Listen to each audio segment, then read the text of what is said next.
Dəniz povestinin izahını verəcəm və əsas məqamlara diqqət eləyəcəyik. Hər birinizə uğurlar arzulayıram.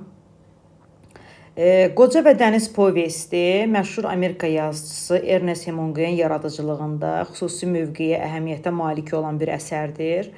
Və povest janrının əsas xüsusiyyəti ondan ibarətdir ki, povest yalnız və yalnız nəsrlə olur, nəzmlə olmur. Bunu da yadda saxlayın.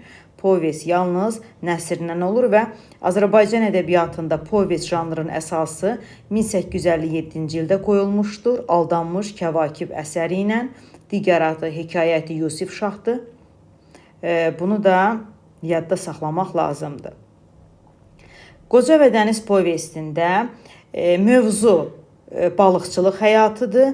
İdeya isə insan övladı məğlubiyyət üçün yaranmayıb. Biz bunu qoca balıqçı Santiago'nun timsalında görəcəyik ki, doğrudan da yaşlı qoca məğlubiyyətə uğramaq istəmir, sona qədər mübarizə aparır və biz onun timsalında insan övladının nə qədər güclü bir varlıq olduğunu görürük. Başlayaq əsərə. Burada əsər ixtisarla verilib, amma əsas məqamlar təbii ki, qeyd olunub. O, iki avarlı balaca qayıqda Qolfstrimdə tək başına balıq tuturdu. Düz 84 gün idi ki, deməli nə qədərdir? Düz 84 gündür ki, dənizə gedir və hər dəfə əliboş qayıdırdı. İlk 40 gün ərzində balaca oğlan da qoca ilə bərabər getmişdi. Deməli, bu 84 günün 40 gününü o balaca oğlan da qoca ilə bərabər getmişdi. Sonra oğlanın valideynləri onu başa saldılar ki, qoca balıqçı uğursuz adamdır. O da ata-anasının təkidi ilə qocadan ayrılıb başqa qayağa getdi. Özü də birinci həftə ərzində 3 iri balıq gətirdi. Deməli, əsas məqamları nə oldu? Deməli, qoca düz 84 gündür ki, dənizə gedir. İlk 40 günü balaca uşaq da Manolin də onunla bərabər gedib və Manolinin ailəsi görür ki, yəni qoca balıq gətirmir, onu uğursuz hesab edir və uşağı ondan ayrılırlar. Və uşaq qocadan ayrılır, başqa qayağa gedir və artıq birinci həftə ərzində 3 iri balıq gətirir. Qoca balıqçının halı oğlanı yaman kədərləndirirdi. Hər gün əliboş qaydanda uşağın ona yazığı gəlirdi. O hər axşam sahilə gedib qocaya qayıqdan şeylərini, kəndirləri, yelkən dolanmış dor ağacını ya da nizəni daşımağa kömək edirdi. Yelkən başdan başa yamaq içində idi. Dor ağacına sarınmış bu köhnə yelkən dəfələrlə məğlubiyyətə düçar olmuş alay bayrağına oxşuyurdu. Deməli, nəyə oxşuyurdu? Alay bayrağına oxşuyurdu. Usanmış, yorğun qoca balıqçı çox arıq idi. Deməli, burada onun sanki portretin bizə göstərir yazıcı. Deməli, çox arıq idi, peysərini dərin qırışlar örtmüşdü, qonur rəngə çalan yanaqlarına ləkələr bürümüşdü. Ləkələr hər iki yanağı boyu, sifəti ilə üzü aşağı boynuna qədər yayılırdı. Dənizdən ağır, nataraz balıqları dartıb çıxardanda əllərini kəndir kəsib, yarıq-yarıq eləmişdi. Bu yarıqların heç biri təzə deyildi. Hamısı da susuz səhradakı köhnə çatlara oxşayırdı.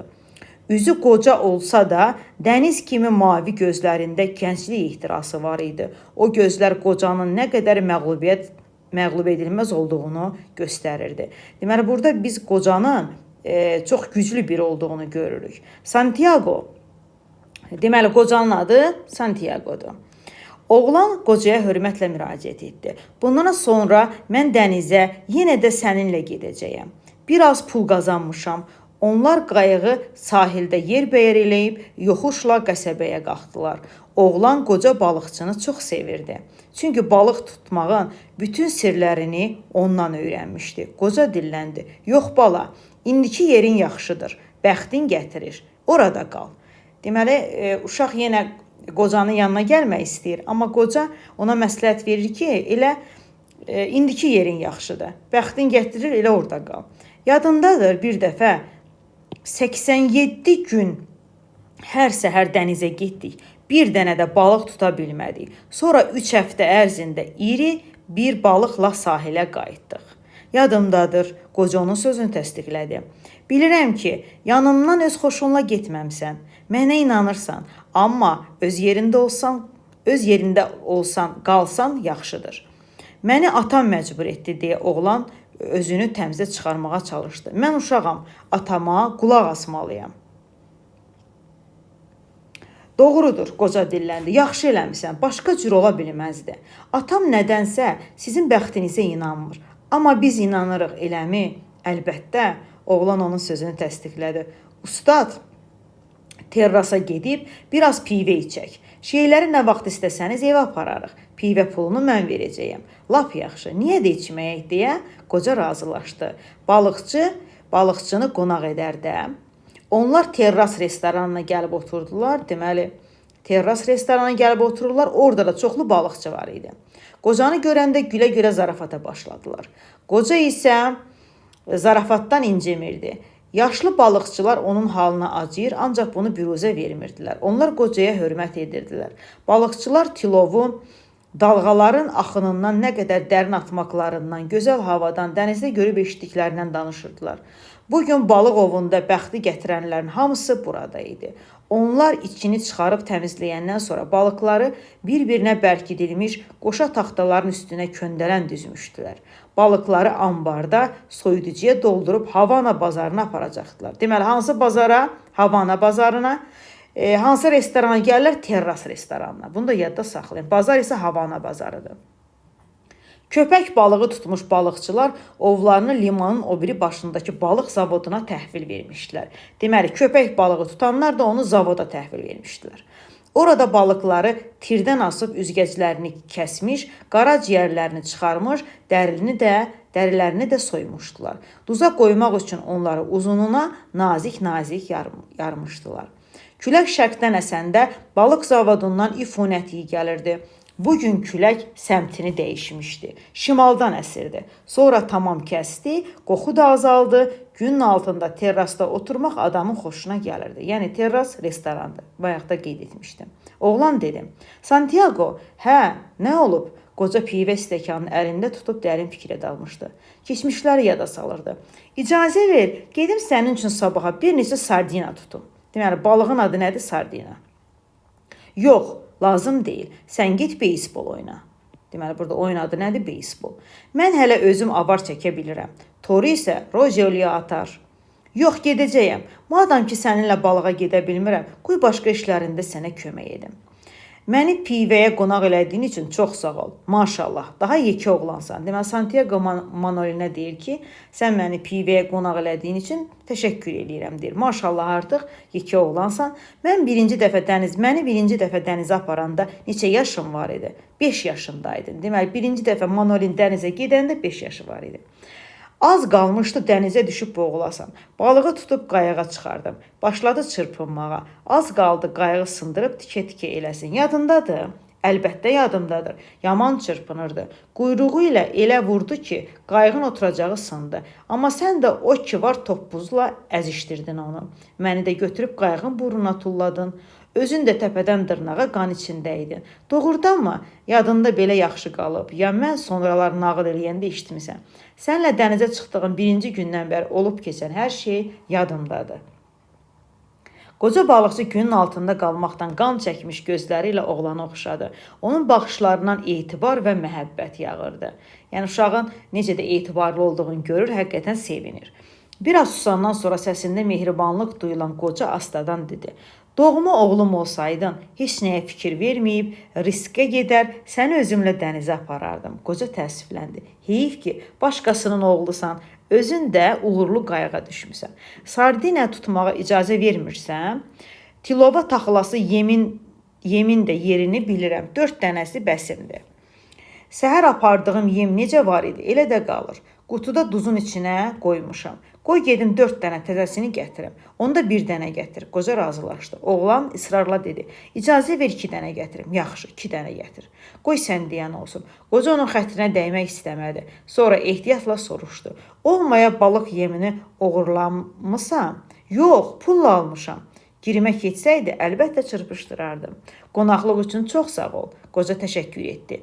O çox sadə, başaşağı, təmiz ürəkli, həm də təvazökar adam idi.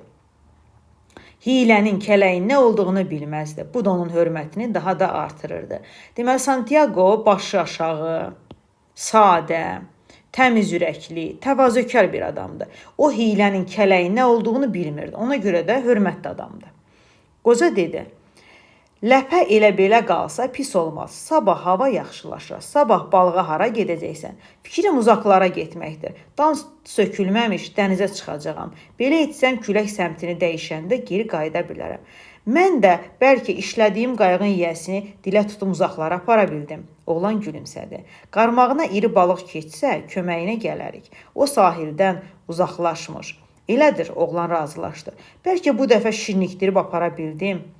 Gözləri yaxşı görmür. Uzaqda uçan quşları göstərib deyərəm ki, orada balıq var. Balıq üçün dünyanın lap o başına gedər. Yəni bu dərəcədə pis görür, kördür da, qəribədir, qoca mızıldandı. O ki ömründə çanaq balığı tutmağa getməyib, gözləri niyə xarab olsun? Deməli, nə tutmağa getməyib? Çanaqlı bağa tutmağa getməyibdir. Gözləri niyə xarab olsun? Sən ki, neçə il Moskit sahillərinə gedib çanaqlı bağa tutmusan, bəs niyə gözlərin kör olmayıb? Məşər kimi parıldayır. Ona görə ki, qəribə qocayam. Santiago cavab verir ki, ona görə ki, qəribə qocayam. Birdən çox iri balığa rast gəlsən, tutub çıxarmağa gücün çatar. Mənə elə gəlir çatar. Bu işdə gücdən çox fənd lazımdır. Şeyləri yavaş-yavaş aparaq. Oğlan ayağa durdu. Sonra da mən toru götürüb sardina tutmağa gedərəm. Sardina, yenə balığın adı var burada. Qoca kəndiri avarlar bənd edilən halqalardan çıxarıb mıxlara bağladı. Yerində əyləşib kürəkləri götürdü. Sinəsini qabağa verib başını əydi. Suyu yara-yara dənizə çıxdı. Hava qaranlıq idi. Səhərin gözü hələ açılmamışdı. Sahil boyu səpələnmiş başqa qayıqlar da bir-bir hərəkətə gəlir dənizə çıxırdı. Qoca onları görməsə də avarlara müqavimət göstərən liman sularının şappıltısını eşidirdi. Aypara təpənin arxasında gizləndiyindən heç nə görünmürdü. Vaxtaşırı hansısa qayıqdan adam səsi gəlirdi. Qayıqların çoxunda sakitlik idi. Dənizin sinəsini tez-tez yaran avarların səsi sükutu pozurdu. Birazdan qayıqlar limanı arxada qoyub geniş okeana səpələndi. Səxavətli dənizin tükənməz nemətindən bir balıq qoparmaq ümidi ilə hərə bir yönə üz tutdu. Qoca balıqçı bugün çox uzaqlara getməyi fikrində tutmuşdu. Okeanın səhər havası, uçsuz-bucaqsız mavi suları onu ağuşuna alırdı. Qaranlıq olsa da qoca balıqçı səhərin yaxınlaşdığını duyurdu. Avar tərpəndikcə qayıq irəliləyirdi. Balıqlar sudan sıçrayıb havada mayallaqlaşır, təzədən suya düşürdü. Balıq süzdükcə üzgəci vıyıldayırdı. Qoca qanadlı balıqları ayrıca bir istəklə sevirdi. Deməli, qocanın sevdiyi hansı idi? Qanadlı balıqlar. Onlar balıqçının geniş okeanda əsl dostları idi. O quşları da sevirdi, ancaq onlara həm də yazığı gəlirdi. Daimə dən axtaran, amma dimdiyini heç nə keçməyən xırda zərif su qaranquşlarının halına yaman acıyırdı. Qoca fikirləşirdi. Yazıq quşların həyatı bizimkindən qat-qat ağırdır. Əlbəttə, yırtıcı quşları demirəm. İndi ki, okean belə amansızdır. Su qaranquşu kimi zəif quş niyə yaradılıb? Doğrudur, dəniz çox vaxt mərhəmətli olur, amma coşanda üzünü görmə. Elə aşırdaşır ki, göz açmaq olmur. Yem axtaran bu yazıq quş dəhşətli fırtınalarda dənizə baş vurmalı olur, dimdiyinə keçən xırda balığı dalğaların əlindən alır. Bir şey çıxmayanda civildəşə fəryad qoparırdılar. Elə bir şikayətlənib dərdləşirdilər. Bu cılız məxluq hüdudsuz okeanın əzəməti qarşısında heç nədir. Qoca dənizi ürəkdən sevirdi. İspaniyada dəniz aşiqləri onu Lamar pəri deyə əzizləyirdilər. Deməli, İspaniyada dəniz aşiqləri onu necə əzizləyirdilər? Lamar, yəni pəri. Arabir acıqları tutanda pisləsələr də çox vaxt hörmətlə yad edirdilər. Köpək balığının qara ciyəri tapılmayanda çoxlu pul qazanmaq üçün motorlu qayıqda balıq tutmağa gedən cavanlar dənizə rəqib kimi baxırdılar. Onlar lazım oldu, olmadı, dənizi lənətləyirlər. Qoca üçün isə dəniz hər şey idi. Qoca üçün dəniz hər şey idi, onun həyatı idi. Ona ilahə kimi baxırdı. Bu ilahə insan oğluna nələr vermir. O nə qədər səxavətli, nə qədər lütfkardır. Dəniz qəzəblənib qocanı incidəndə üz döndərib heç nə verməyəndə belə balıqçı ondan şikayətlənmirdi. Nə eləmək olar? Dənizin təbiəti belədir. Dan söküləndə qoca qarmaqlara yem keçirib tilovları suya atdı, ləpə qayığı aparırdı. Tilovlardan birincisi 40, ikincisi 75, üçüncüsü 100, dördüncüsü isə 125 dəniz sajeni dərinliyə düşdü. Qoca qarmaqlara cərgə ilə sardiniya taxmışdı. Hamısının da gözlərini qarmağa keçirmişdi. Beləliklə qarmaqlar yarım dairə yem çələngi əmələ gətirirdi. Bu da dənizdə balıqları şirinlikdirib aldadacaqdı. İri balıqlar da yemə yaxınlaşmaqdan qorxmayacaqdı. Çünki qarmağın hər tərəfində eyni dadı, eyni ləzzəti duyacaqdı. Oğlanın verdiyi bir cüt təzə tunes balığı da qocanın ən dərinə atdığı tilovlara keçirmişdi. Deməli, Manolin ona nə vermişdi? Tunes balığı. Bax, testlərə də düşür bu. Tunes balığı verib ona. O biri 2 tilovdan birinə adi skumbiriya, birinə isə sarı umrin balığı taxıb. Deməli, sardiniya var, tunes var, skumbiriya var, sarı umrin balığı hamısından taxıb. Ötən dəfə bunlardan istifadə etməyinə baxmayaraq yemlər yaxşı qalmışdı. Əla növ sardiniyanın iyi balıqları çəkib qarmağa keçirəcəkdi. Qələm yoğunluğunda yaşıl elastik çubuqlar kəndirə bağlanmışdı. Balıq qarmağa toxunan kimi çubuq suya əyiləcəkdi. Kəndirə hər biri 2 dəniz sajeni uzunluğunda 2 ip də bağlanmışdı. Bu iplərin də ucuna ehtiyat üçün başqa ip düyünlənmişdi. Bu da qarmağı udası balığa 300 dəniz sajeni qədər məsafədə sərbəst üzməyə imkan verəcəkdi. 2 saat idi, günəş doğmuşdu. İndi qoca gün doğana baxanda günəşin tellərini güzgüləndirən dəniz gözlərini o qədər də qamaşdırmırdı. Göz işləyən yerdə yalnız 3 qayıq var idi. Onlar da zorla seçilirdi. Elə bir sahildən qopmamışdılar. Qoca fikirləşdi. Lap uşaqlıqdan gün gözümü qamaşdırır, amma gözlərim hələ də yaxşı görür. Xarab olmayıb. Gün batanda düz ortasına baxıram. Gözlərimə qaranlıq çökmür. Hərçənd günəş qürub çağı da bərk şöhlələnir. Telləri adamın gözünə batır. Günəş od saçırdı. Qoca bunu peysərinin yanmasından duyurdu. Avar çəkdikcə kürəyindən tər sel kimi axırdı. İndi biraz yatıb dincələ bilərəm. Hər ehtimala qarşı kəndiri də ayağımın baş barmağına bağlayım ki, tərpənən kimi yuxudan ayılım. Axı özü qayığı aparacaq. Bugün düz 85-ci gündür. Deməli, artıq 85-ci gündür. Mütləq balıq tutacağam. Bu fikirlə Santiago yola çıxır. Bu vaxt qələmvari yaşıl çubuqlardan biri suya sarı əyildi. Bax belə, mən istəyən də elə budur. Qoca kürəkləri ehmalca sudan çıxardı. Əyilib kəndiri qaldırdı. Sağ əlinin baş barmağı ilə şəhadət barmağı arasında saxladı. Nə gərginlik, nə də ağırlıq duydu. Kəndiri boş tutmuşdu. Birdən kəndir dartıldı. Hərəkət yavaş və yüngül idi. Qoca bunun nə olduğunu dərhal başa düşdü. Marlen balığı, burada artıq marlen balığıdır, 100 dəniz sajeni dərinliyində çəngəlin ucuna keçirilmiş sardiniyaları yeyirdi. Qoca sağ əlində boş tutduğu kəndiri sol əli ilə ehtiyatla tilov ağacından açdı.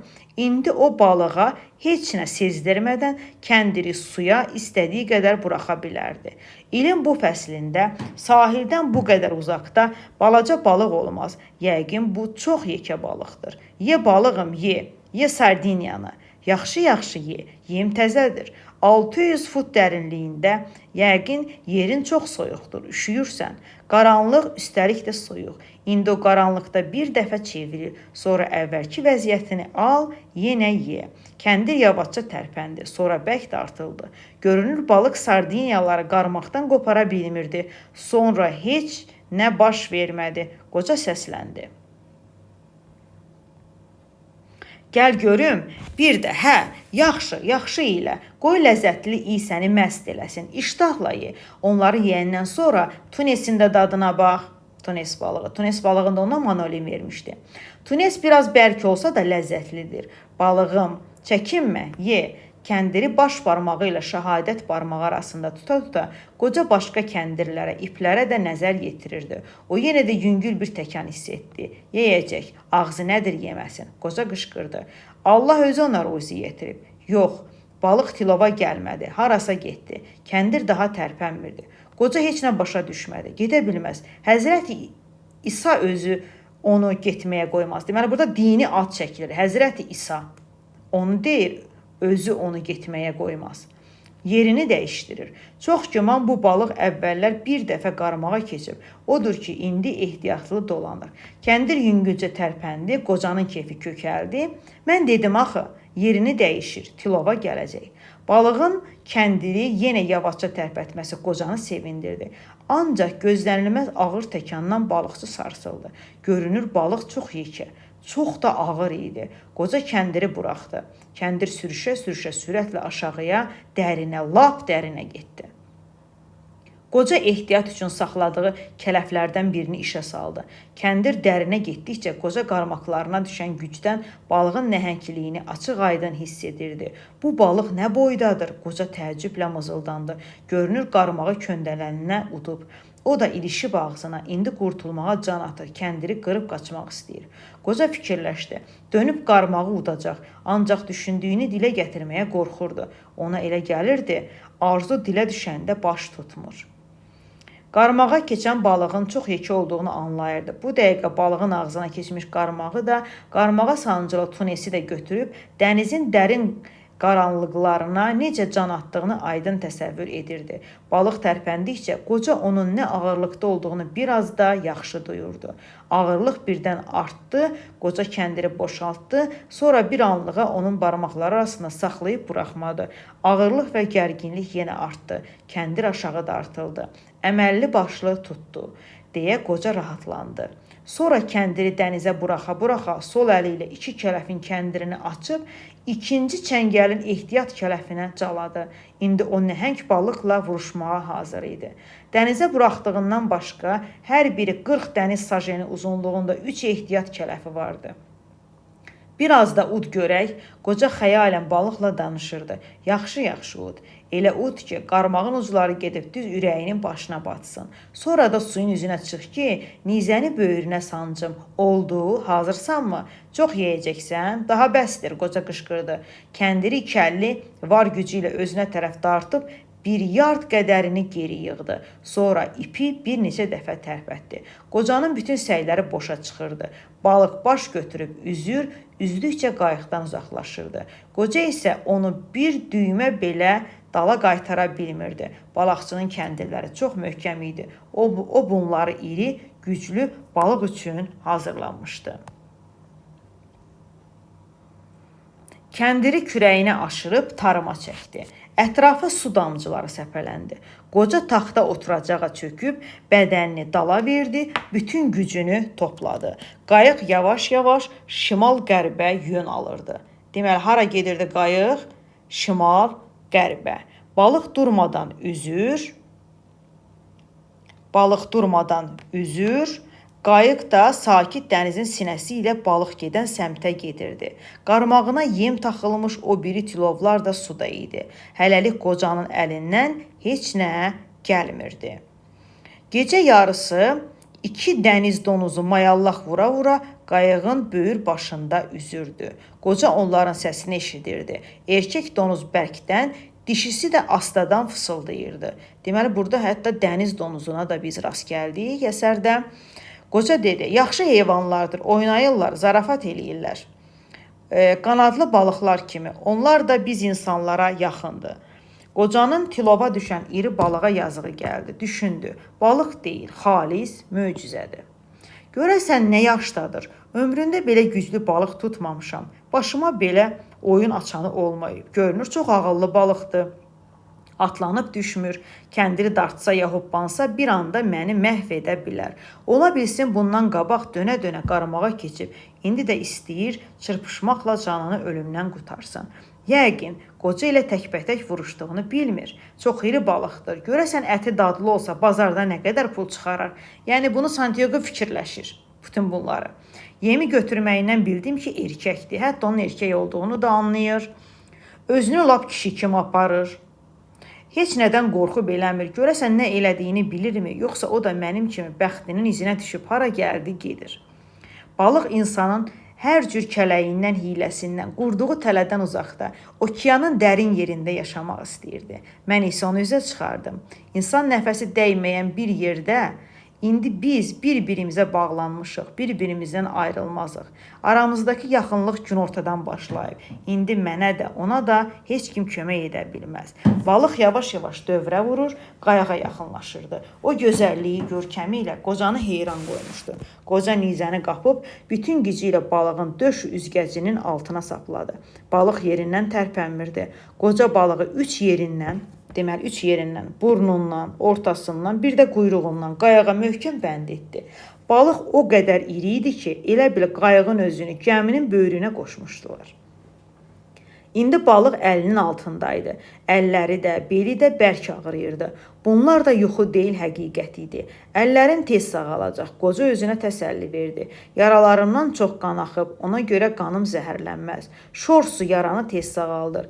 Bizim körfəzin lehməli suyu dünyada yaranın birinci məlhəmidir. Bu saat çalışmalıyam ki, huşumu itirməyim, əllərim də işini yaxşı görsün. Hələlik biz üzmürük, balığın ağzı bağlıdır. Quyruğu da yaxşı durur, gah qalxır, gah suya düşür. Doğmaca qardaş kimi yanaşı üzürük. Birdən başı gicəlləndi, düşündü. Görəsən indi kim kimi aparır? Mən onu, ya o məni? Onu qayağa yükləyib aparsaydım, bu sual ortaya çıxmazdı. Amma indi yanaşı üzürük, bir-birimizə də möhkəm bağlıyıq. Neyləmək? Balıq məni aparır. Qoy, aparsın. Əslində isə mən ona hiylə qurdum. Yazıq balığın fikrindən də keçmirdi ki, mənə pislik eləsin. Onlar tələsmədən rahat-rahat üzürdülər. Qoca əllərini növbə ilə dənizə salıb şor suda saxlayırdı ki, yaraları tez sağalsın. Həm də başı gicəllənməsin. Göydə topa-topa bulud üzürdü. Qoca göyə baxanda küləyin bütün gecə əsəcəyini anladı. Balıqdan bir an belə gözünü çəkmirdi. Baxdıqca baxıb, özünü inandırmağa çalışırdı ki, gördüyü yuxu deyil, gerçəkdir. Yola düşəndən bir saat sonra bir köpək balığı özünü onlara yetirdi. Yırtıcı elə belə gəlməmişdi. Deməli, köpək balığı gəlir ki, qocanın ovladığı balığı yesin. Köpək balığı özünü qayığın quyruğuna yetirib həmləyə keçdi. Qoca onun cəhənnəm qapısı kimi geniş açılmış ağzına dəhşət saçan gözlərini gördü. Köpək balığı nəhəng balığın quyruğundan iri bir parça qopardı. Alt çənə, üst çənə deyəndə dişləri ilə şaqqıldadı ki, qoca diksindi. Köpək balığın əvvəl başı, sonra da beli sudan çıxdı. Yırtıcı ikinci həmləyə keçdi. Dişlərinin şaqqıltısı yenə eşidildi. Qoca o dəqiqə nizanın təpəsinə, gözlərini birləşdirən xətlə burnundan başına qalxan xəttin kəsişdiyi yerə sapladı. Əslində xət filan yox idi. Abı rəngli kələkötür, yekə kəllə, geniş açılmış iri yırtıcı gözlər, bir də hər şeyi parçalamağa hazır şaqqıldayan çənə vardı. Zərbə endirilən yerdə köpək balığın beyni yerləşirdi. Ona görə də qoca nizəni qanı axan əlində bərk-bərk tutub düz ora nişan almışdı. O bu zərbəni heç nəyə ümid bağlamadan, amma coşqun bir qətiyyətlə, qəzəblə, tükənməz nifrətlə vurmuşdu. Qoca didili beybəcərləşmiş balığına daha baxa bilmirdi. Köpək balığı nəhəng balıqdan bir parça qoparanda qocaya elə gəlmişdi ki, yırtıcı onun özünün ətini yeyir. Deməli, balığı elə başa düşür ki, balığı yeyəndə özünün ətini yeyir. Balığıma göz dikəni bax, belə öldürərəm, qoca qürrələndi. Ömrümdə bircə dəfədir belə yekə dişə rast gəlirəm. Doğrudur, bu yaşa çatanacan çoxunu görmüşəm, amma belə nəhəngi qarşıma çıxmayıb. İşim çox yaxşı gedirdi, hayf. Söz yox, bu gediş uzun sürə bilməzdi.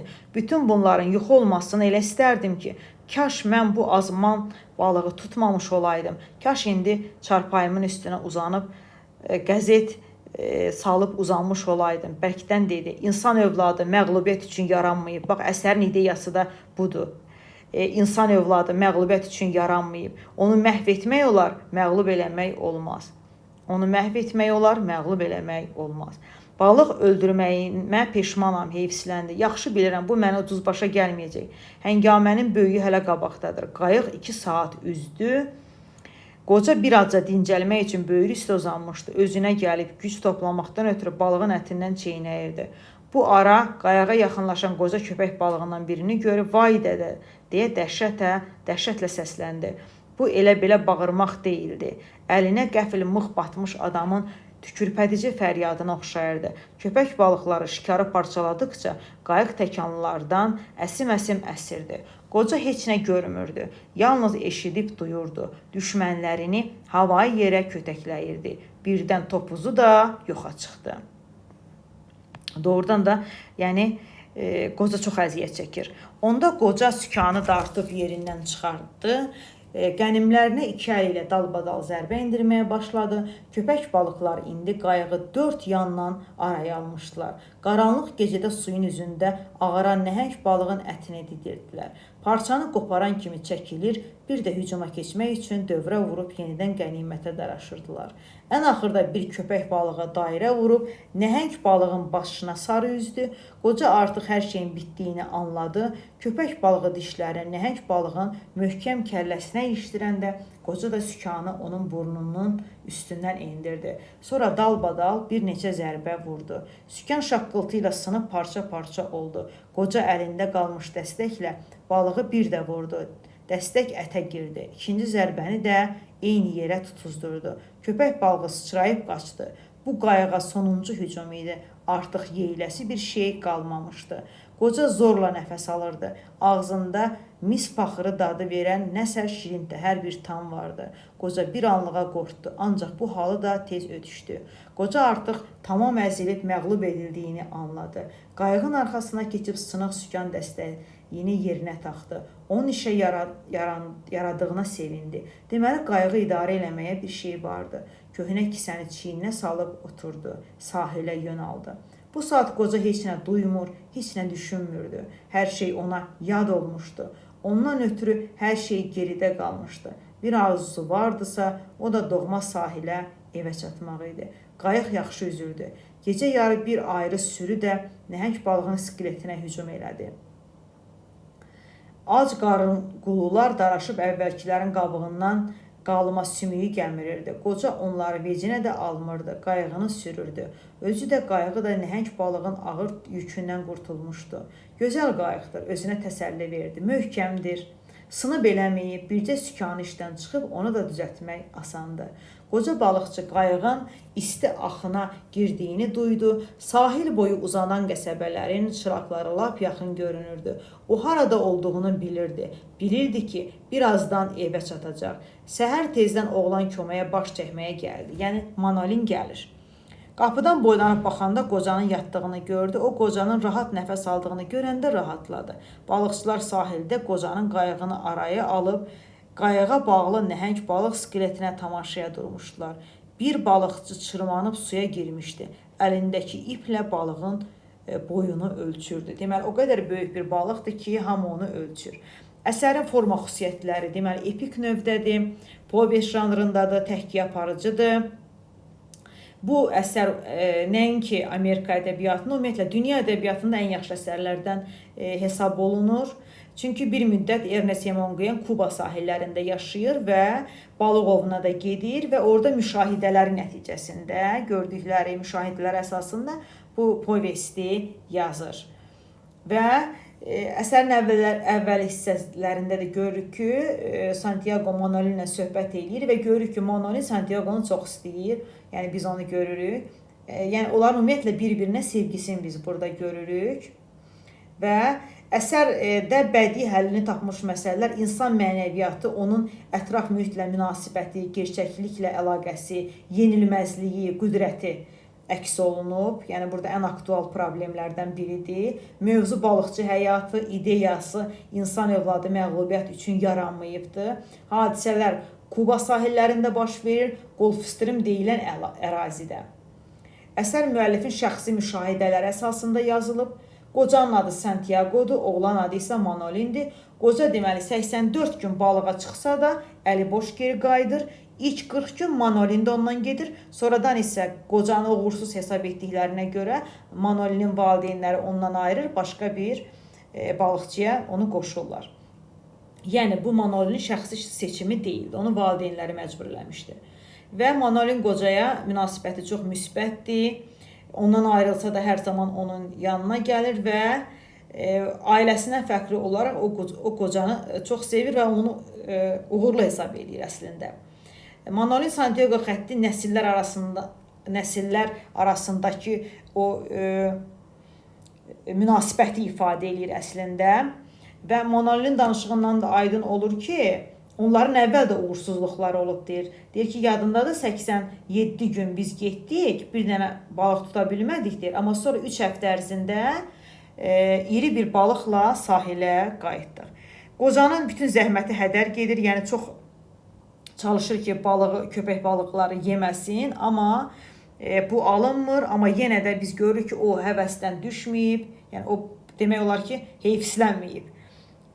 Və deyərdik ki, mənəvi cəhətdən Santiago'nu məğlub etmək olmur. Onun balığını düzdür, köpək balıqları yeyirlər, amma mənəvi cəhətdən Santiago çox güclü bir insandır. Biz bunu görürük. Və povestdə deməli dini adlardan Həzrəti İsa peyğəmbərin adı çəkilir. Bu da Santiago tərəfindən çəkilir. Qocanın tutduğu balığın adı Marlen olur. O iri balıq, köpək balıqları yeyən. Və qanadlı balıqlar kimi dəniz donuzlarının da insanları yaxın hesab eləyir. Bir qanadlı balıqları çox sevir. Həm də dəniz donuzlarını insanları yaxın hesab eləyir. Qoca tutduğu balığın satış dəyərini düşünür. Və balığı sahilə sağ-salamat gətirib çıxara bilmir, köpək balıqları onu yeyir.